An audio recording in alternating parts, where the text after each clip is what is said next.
जय माता की मित्रों, नमस्कार। कैसे हैं आप सब? हम रमेश सजल आप सभी का स्वागत करते हैं। पिछले दिनों मेरे एक मित्र हैं जो शिक्षक हैं पेशे से। उन्होंने अपने फेसबुक अकाउंट पर एक पोस्ट किया था और मेरे फेसबुक अकाउंट से उन्होंने टैग किया था। तो मैंने जब उन्हें पढ़ा, आप भी पढ़ लीजिए। तो इसमें इन्होंने लिखा है कि मैं नाम नहीं बताया चूंकि उचित नहीं रहेगा। मैं फलाना राम जाति से चमार हूं और मुझे शिव में श्रद्धा है और मुझे टारगेट किया जा रहा है, अर्थात मंदिर नहीं जाने दिया जा रहा है। तो मैंने आनंद फानंद में फोन किया यह सोचकर कि कौन हो सकता है उनको शिव मंदिर में जाने से रोकने वाला। और हो भी सकता है, जब इस देश में राष्ट्रपति तक को मंदिर में जाने से रोका जा सकता है तो आम आदमी की क्या विषाद। तो मैंने ये सोच करके आनंद फानंद में उनको फोन किया तो मास्टर साहब ने बताया कि नहीं, दरअसल मेरे अपने ही कास्ट के लोग हैं, मेरे अपने ही जाति के लोग हैं जो बौद्धिस्ट हो गए हैं और वो मुझे शिव मंदिर में जाने से रोकते हैं या ईर्ष्या करते हैं, टारगेट करते हैं। तो मुझे लगा कि आप सभी से इस मुद्दे पे बात करनी चाहिए। और मैं घंटों सोचता रहा कि ऐसा क्यों हो रहा है समाज में आजकल। तो मैं इस निष्कर्ष पे पहुंचा, इस तरह की वारदातें होने के पीछे मात्र एक कारण है, राजनीति। तो मैं अपने बौद्धिस्ट भाइयों से पूछना चाहूंगा कि शिव से इतना ईर्ष्या क्यों? दरअसल मित्र, जिस धर्म को आप पानी पी पी कर कोसते हैं, उस धर्म के बारे में क्या तनिक आपने विचार विमर्श किया? क्या आपने सोचा कि उस धर्म में एक शैव संप्रदाय के लोग भी रहते हैं और उस शैव संप्रदाय में कभी जात पात ईर्ष्या घृणा का कोई स्थान नहीं है। उस शैव संप्रदाय का अपना एक इतिहास भी है। कभी आपने गौर किया? वैष्णव संप्रदाय जो होता है उसमें और शैव संप्रदाय में जमीन आसमान का अंतर है। अभी थोड़ा सा वैष्णव धर्म की चर्चा कर लीजिए। वैष्णव धर्म में और शैव धर्म में, वैष्णव धर्म में दिन में पूजा करने की परंपरा है, शैव में रात्र को पूजा करने की परंपरा है। शैव धर्म में शिखा, जिसको टीक कहते हैं, रखने की परंपरा नहीं है। जनेऊ धारण करने की परंपरा भी स्पष्ट तौर पर नहीं मिलता शैव धर्म में। हाँ, वैष्णव धर्म में है। तो मेरा आशय यह है कि शैव धर्म में शिव से इतना नफरत आपको, जो शिव के मंदिर में जाने से आप रोक रहे हैं, मैं इसलिए इसका उदाहरण दे रहा हूं। शिव को समझना इतना आसान नहीं है। शैव संप्रदाय जिस शिव के मंदिर में जाने से आप जिसे रोक रहे हैं, उस शिव के बारे में आप थोड़ी सी जान लें। आपके साहित्य के अनुसार, आपके साहित्य के अनुसार 28 बुद्ध हुए, 27 पहले और 28वां बुद्ध सिद्धार्थ हुए। मगर बहुत सारे ऐसे विद्वानों का मानना है कि 28 बुद्ध में से जो पहले बुद्ध थे वही शिव थे। और यकीन मानिएगा, ये तो मारामारी चलता ही रहेगा। एक पक्ष कहता है कि मेरा धर्म प्राचीन है तो दूसरा पक्ष कहता है कि मेरा धर्म प्राचीन है। याद कीजिए, अंग्रेजों ने जो किया सो किया, मगर एक बात की लोहा मानने पड़ेगी उनकी विद्वता का, कि जब 1858 के आसपास जब वो शासन करने की शुरुआत की तो भारत को ठीक से समझना चाहते थे।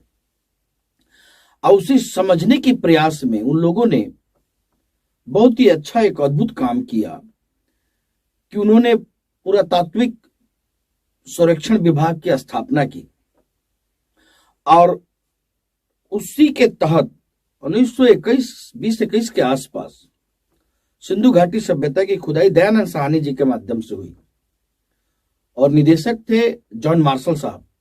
और आपको याद होगा कि उस खुदाई में बहुत कुछ ही मिले,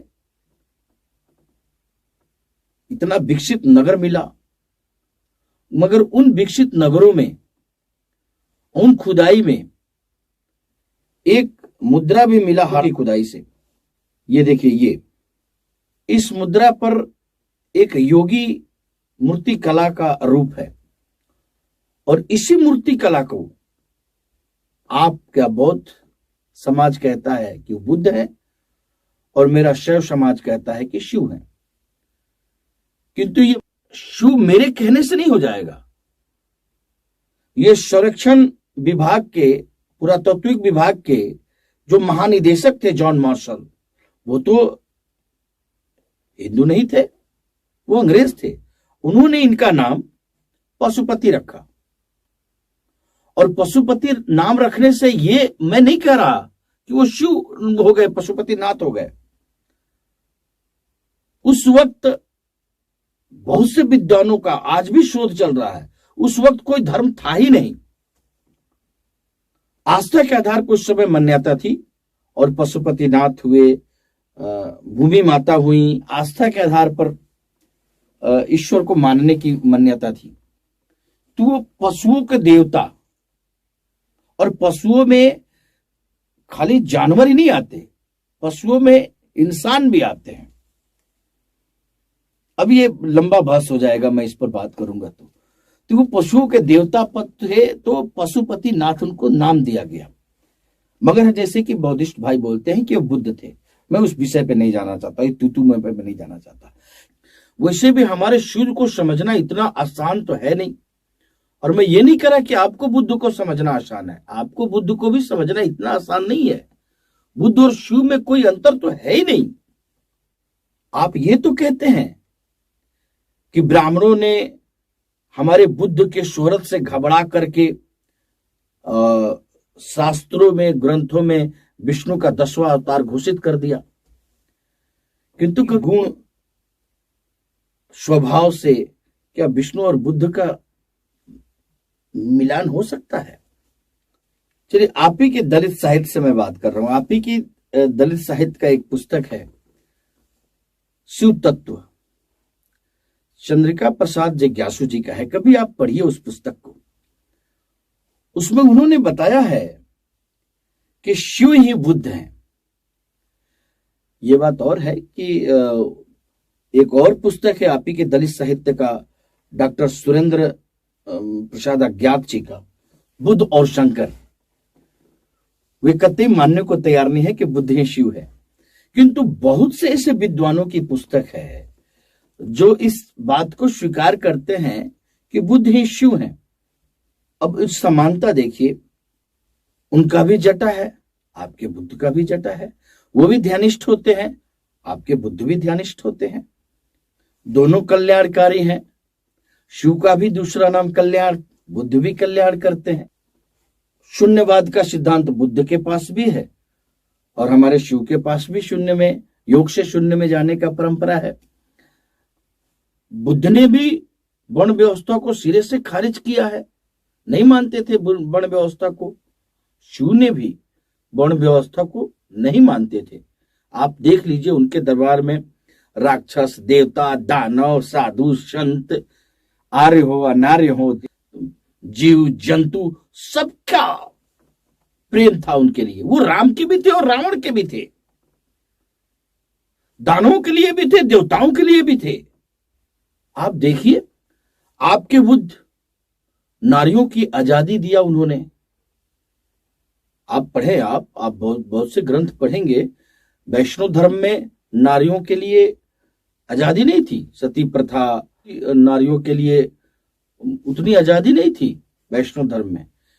हाँ, बौद्ध धर्म में मिला, आपके बौद्ध ने दिया। उन्होंने महिला बौद्ध अपनी शिष्या बनाया। उन्होंने, बुद्ध ने महिलाओं को भी आजादी दी, महिलाओं को भी पूजा करने का अधिकार दिया। तो शिव ने भी दिया। आप शिव को देख लीजिए, पहले इनको देखिए, विष्णु भगवान है, वैष्णव संप्रदाय के देवता हैं। क्षीर सागर में इनकी अर्धांगिनी लक्ष्मी पांव दबा रही हैं, मगर हमारे शिव अपनी अर्धांगिनी को अंग संग रखते हैं, सम्मान देते हैं। जो बुद्ध ने नारियों का सम्मान दिया, यहां शिव भी सम्मान देते हैं। इनके नजर में पति पत्नी में कोई बड़ा और छोटा नहीं है, जीवन साथी। इसलिए शिव परिवार को सबसे अच्छा गृहस्थ आश्रम में जीने की क्रिया बताई गई है। कहां भेदभाव है? मगर प्लीज किसी को शिव के लिए, जिसमें शिव में श्रद्धा हो और श्रद्धा और प्रेम का योग बनता है, तब भक्ति का प्रादुर्भाव होता है। तो मास्टर साहब को शिव भक्ति से रोके ना आप। बुद्ध भी ध्यानिष्ठ होते हैं, शिव भी ध्यानिष्ठ होते हैं। आप खुद देखें, आप विचार करें। अभी पिछले दिनों चूंकि देवताओं का तो कोई अपना जात पात होता नहीं है, मगर नेताओं ने भी आपके सपोर्ट में बोल दिया। एक नेता है उत्तर प्रदेश के, उन्होंने हनुमान जी को दलित बता दिया। एक नेता है जो ब्रह्मा जी को ब्राह्मण बताते हैं। एक ग्रंथ है जिसमें प्रभु श्री राम को क्षत्रिय बता दिया गया। तो भगवान की ये जाति बताने की जो परंपरा और होड़ चली लगी है, उसी होड़ में अभी पिछले साल की बात है या एक दो साल हुए होंगे, जेएनयू के पंडित शांति मैम ने शिव को शूद्र बता दिया। अब बताइए, खैर हम तो भक्त हैं और भक्त के लिए शूद्र क्या और ब्राह्मण क्या, मेरे लिए तो कोई फर्क नहीं पड़ता। मगर फर्क पड़ा, काशी के सारे पंडित नाराज हो गए मैम पर, जेएनयू के कुलपति मैम पर। मुझे समझ में नहीं आ रहा था कि ब्राह्मण, काशी के ब्राह्मण नाराज क्यों हो गए, जब उनके ग्रंथों में और उन्हीं के मुखारबिंद से यह बात बताई जाती है कि चारों वर्ण में कोई छोटा और बड़ा नहीं होता है, ब्राह्मण हो या शूद्र हो सभी एक समान होते हैं। तो फिर ब्राह्मण हो या शूद्र हो क्या फर्क पड़ता है? तो जैसे कि विद्वान शूद्र कहते हैं, तो आप भी शूद्र में आते हो ब्राह्मण ग्रंथों के अनुसार। क्योंकि हम लोग जात पात तो नहीं मानते, ग्रंथों के अनुसार आप भी शूद्र में आते हो। तो शिव को भी वो लोग शूद्री बता रहे हैं, उनके पढ़े लिखे लोग। और एक दो तर्क और सुन लीजिए। आदिवासी शिव को कहा जाता है, आदि अनंत, जंगलों में रहते हैं, शमशानों में रहते हैं। जिस ब्राह्मण ग्रंथ को आप कहते हैं, उन्हीं ग्रंथ के अनुसार आप जरा तनिक विचार कीजिएगा। अगर शिव शूद्र हैं इन विद्वानों के कथनानुसार, तो सती मां भवानी ब्राह्मण की कन्या थी। तो मेरे अपना मानना है कि इस आधार पर तो ब्रह्मांड का पहला अंतरजातीय विवाह हमारे शिव ने किया था। अगर उन विद्वानों के कथनानुसार अगर शिव हमारे शूद्र हैं, तो शास्त्रों के अनुसार मां हमारी, सती मां हमारी ब्राह्मणी है। तो विश्व की पहला अंतरजातीय विवाह तो हमारे शिव ने किया, फिर शिव से इतना ईर्ष्या क्यों? आपकी भी धम्म में बुद्ध को मानने की परंपरा है, हमारे भी शिव में एक ईश्वरवाद, अद्वैतवाद का सिद्धांत है, एक ही ईश्वर को मानने की परंपरा है। अभी और सुनिए, उस शिव संप्रदाय से आपका कभी भी अलगाव नहीं रहा। हां, वैष्णव संप्रदाय में जब पुष्पमित्र शुंग का शासन हुआ, उस समय वैष्णव संप्रदाय खूब फला फूला। गुप्त काल तक मंदिर की निर्माण हुई, पूर्ण रूप से धर्म की स्थापना हुई, राजधर्म स्थापित हुआ, धर्म गुरु बने हमारे ब्राह्मण गण सब। अपने राज दरबार में ब्राह्मण गुरु का उपाधि मिला हमारे ब्राह्मण गणों का। पूजा पाठ आरंभ हुए। ये वैष्णव धर्म के मानने वाले जो ब्राह्मण गण हैं, शिखा रखे जिसको टीक कहा जाता है, जनेऊ धारण करने का परंपरा, वर्ण व्यवस्था की परंपरा, पूजा पाठ की परंपरा। फिर उसमें भी विकृतियां आई, सती प्रथा आ गया, बलि प्रथा आ गया, तमाम सारी विकृतियां आ गई। नतीजा ये हुआ, और उसमें एक बात मैं और बताना चाहता हूं, इतनी विकृतियां आ गई या उसमें अलगाव इतना आ गया कि अब वैष्णव धर्म ब्राह्मण की एक अच्छी खासी टोली हो गई। अब उसमें क्षत्रिय और वैश्य गौण हो गए। दोनों में यहीं से एक टकराहट होती है, और इतिहास पढ़ लीजिएगा, क्षत्रिय और वैश्य के कारण वैष्णव धर्म का ह्रास भी हुआ। शैव धर्म का इतिहास जरा उठा करके देख लीजिए कि हमारे शैव धर्म में जात पात ईर्ष्या द्वेष घृणा का कोई स्थान नहीं रहा है। शैव धर्म के संस्थापक लकुलिश जी का नाम आपने सुना होगा, पशुपत से। जरा उस विषय में जाइएगा, उस विषय को पढ़िएगा, वहां सबका रिस्पेक्ट होता था, सभी का सम्मान मिलता था उसमें। हाँ, एक बात और स्पष्ट कर दूं, ऐसा नहीं था कि सारे ब्राह्मण गलत थे। 1700 ईस्वी में राजा राम मोहन राय ब्राह्मण ही थे जिन्होंने सती प्रथा का विरोध किया। ऐसा नहीं कि सारे लोग गड़बड़ थे। ये एक तरफा सोच जो है ना, ये हमारे देश को एक दिन ले डूबेगा। दलित के लिए बौद्ध धर्म का अपना वर्चस्व होना चाहिए, वैष्णव धर्म का अपना वर्चस्व होना चाहिए, मुसलमानों का अपना वर्चस्व होना चाहिए। लकुलिश जी से लेकर के लिंगायत तक, आज भी देखिए लिंगायत समाज में वर्ण व्यवस्था नहीं है। आज भी सभी से रोटी बेटी का संबंध स्थापित करते हैं, जात पात नहीं होता वहां पर। आज के दौर में भी शैव हैं वो। ये शिव को समझना सबकी बस की बात नहीं है। आरंभ भी वहीं से, अंत भी वहीं से। और जिसने शिव तत्व को समझ लिया उसका जीवन सार्थक हो गया। शैव धर्म से भी ईर्ष्या रखने वाले बहुत लोग मिले हैं। किसी शास्त्र में नहीं लिखा गया कि हमारे शिव भांग धतूरा पीते हैं, मगर बदनाम किया गया। आज के दौर में भी वो बदनामी जारी है। ये जो छोट भैया गायक होते हैं ना, जो गाते हैं पियर हो जीबो, जटा हो जे गया, तो दारू पीना है, गांजा पीना है, भांग पीना है, ये सब जो गाने गा रहे हैं, सब हमको मेहरी दिलवा दो, ये सब गाने, ये सब एक साजिश के तहत होता है हमारे शिव के साथ। और मैं उस विषय में नहीं जाना चाहूंगा कि कौन साजिश करता है। बदनाम करने की परंपरा शुरू से ही रही है। शिव का पहला नाम कल्याणकारी है, कल्याण ही शिव का दूसरा नाम है, मगर उन्हें रुद्र भी बनाया गया, अमंगलकारी भी बताया गया, विनाशक भी बताया गया। मगर शिव को आराधना करने से आपको रोकना मुझे समझ में नहीं आ रहा। शिव सबके लिए, हमारे लिए भी है, आपके लिए भी है, ब्राह्मण गणों के लिए भी है। आपने कभी शिव और बुद्ध का इतिहास पढ़ा हो तो आप देखिए, ये तेरा मेरा, ईर्ष्या द्वेष घृणा जात पात, ये सब शिव और बुद्ध में नहीं होते थे। चूंकि हम लोग गांधीवादी लोग हैं, गांधी को मानने वाले लोग हैं, तो कहीं कहीं पर मैं देखता हूं कि जय भीम के दरबार में गांधी जी को भी गाली दिया जाता है, और सावरकर वाले तो देते ही देते हैं, जिन्ना वाले तो देते ही देते हैं।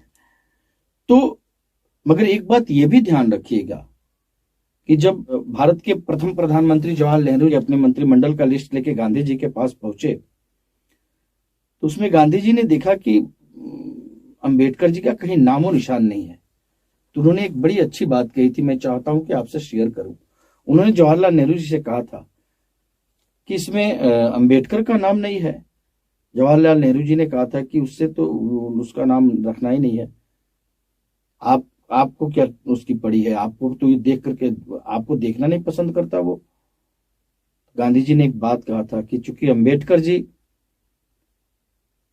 वर्तमान भारत में उतने विद्वान कोई नहीं है और मैं विद्वान का सम्मान करता हूं, तो मैं चाहूंगा कि इस मंत्रिमंडल में अंबेडकर जी का भी नाम हो। यह सम्मान होता है एक दूसरे के प्रति। एक दूसरे के प्रति भारत है ना, एक दूसरे का सम्मान देना हम लोग कब सीखेंगे? अब मास्टर साहब को शिव में श्रद्धा है, और श्रद्धा भक्ति की पहली सीढ़ी है। जब श्रद्धा और प्रेम का योग होता है तब भक्ति बनती है वो। तो जो भक्त हो गया ना साहब, उसके लिए तेरा क्या और मेरा क्या, वो सिर्फ दो ही काम के लिए जीता है, जिन्हें अंबुज फलरस चाख्यों क्यों भरील फल पावे। जिसको शिव मिल गए उसको कुछ और क्या चाहिए। बस एक निवेदन है, आप बुद्ध को माने, उन्हें शिव को मानने दे, कोई फर्क भेदभाव ना रखें, एक समान जिया जाए, देश के लिए लगा जाए। जय हिंद, जय भारत।